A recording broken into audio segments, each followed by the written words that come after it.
it all began with my sister. You know, my sister said I was good at working with children. She thought I was good with children, so she just gave me a card, and I had to go and see a woman called Lynn May, and I started my first job at Tide Mill School in Deptford, and they had a football team, and that football team I helped run it, and they got to the final of a competition and lost. And I remember that's where I kind of got the bug, because when I was younger, you know, one of my best friends was at Arsenal. I went there with him.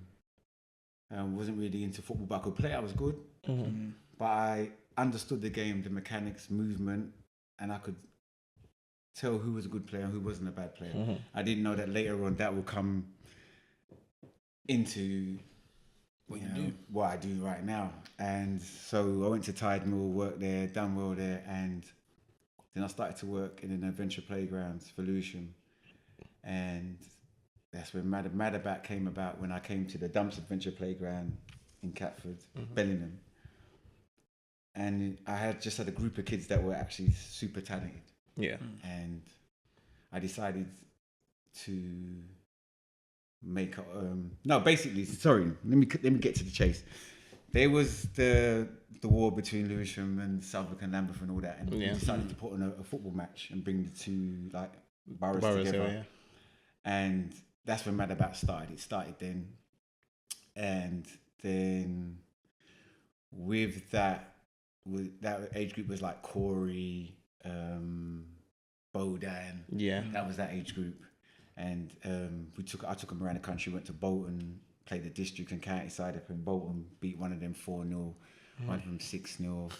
Went and played Chelsea. The Chelsea Scouts scouted some of the best players, and then they made them into a team. We played them. We beat them as well. So then I didn't really know what was going on outside of Madabat, but from talking to your peers, they were telling me that everybody wanted to play for Madabat and so forth. And I remember one of our most famous games, we played QPR, and Raheem Sterling was on the bench. I'll never forget it. And I knew about Raheem from when he was like under 14, and we were winning. Like, we were beating QPR, like a showcase team that never trains, just turns up and plays. Unheard of, we're beating them. And all I said to them, like, if Raheem comes on the game, he's alright. And we were winning 10 minutes to go, and they put him on, and within 10 minutes we lost it. So that was it. But I think where you came into it, and I think Jacob came to that, was the World Cup competition. Yeah. Do you remember? Oh, yeah. We took over 60 boys, two coaches over to there was 1,000, I think there was 1,000 players there in West London, and we won every age group. Like, that was mental. It was absolutely amazing. Regan. That was one of the best days of my life. Yeah, Joe, Casey, I remember. Yeah. So obviously you got legacy on your jumper, and obviously Madabat's left a mad legacy, because funny enough, you're talking about Bodan. I was with Bodan the other week. I did a shoot with Nike, and Bodan, obviously, he's part of the choreography team and stuff.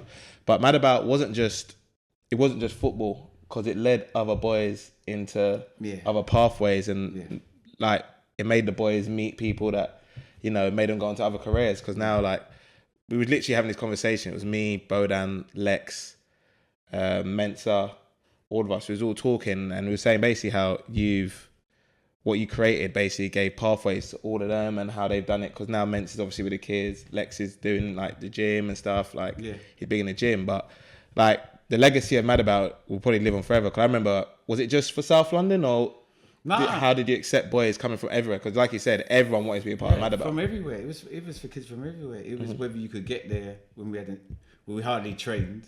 Yeah. Or when we had the matches. Yeah. And if you could get there and you were good enough, you'd play. And my thing was just about exposing young talent to the football clubs. And we're talking about, 15 years ago? So we're talking about 15, 16 years ago. I think what happened was, I like to mentor. I like to talk to young people. I like to help young people. I like to put myself in a position where I could be of service. My mum said the greatest thing that you could be is be of service. So for me, it was just putting myself in a position where I could help people. And even up to this day, that's what I like doing. Yeah. With all the things that happen around me within football and the other stuff that we get up to, it's still that thing of being of service, of being in a position where you can help someone. Because everyone's got a dream, and if you can help facilitate that dream, and that person then reaches the heights and where they're supposed to be, then and you as part of that process, So then, you sit back and you say, well, I can remember when we did this and that with that young man. I remember watching, you used to come and play a couple of games for Mad About. Going to watch you play, and I was saying that he's the best goalkeeper in Europe. And he looked at 2 great feet, could play on pitch. But just the mentoring, just the talking, and what I've learned as an adult growing up is that you learn from children. Children are your greatest teachers.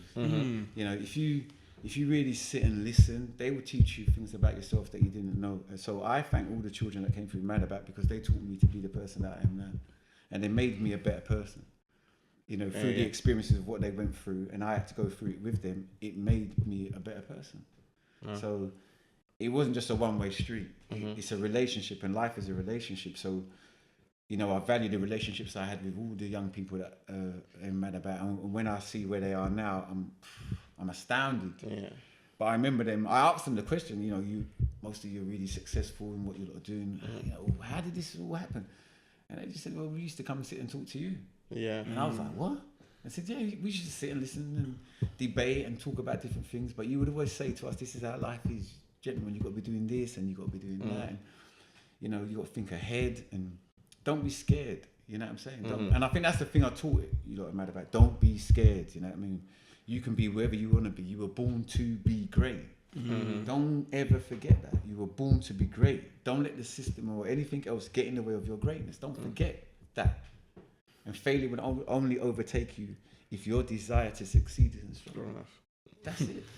Words, bars. It's what it is. I mean, me sitting here now in front with you two, I'm proud like I'm a dad. Yeah. You know what I mean? I'm humbled. Like when you called me, I was like,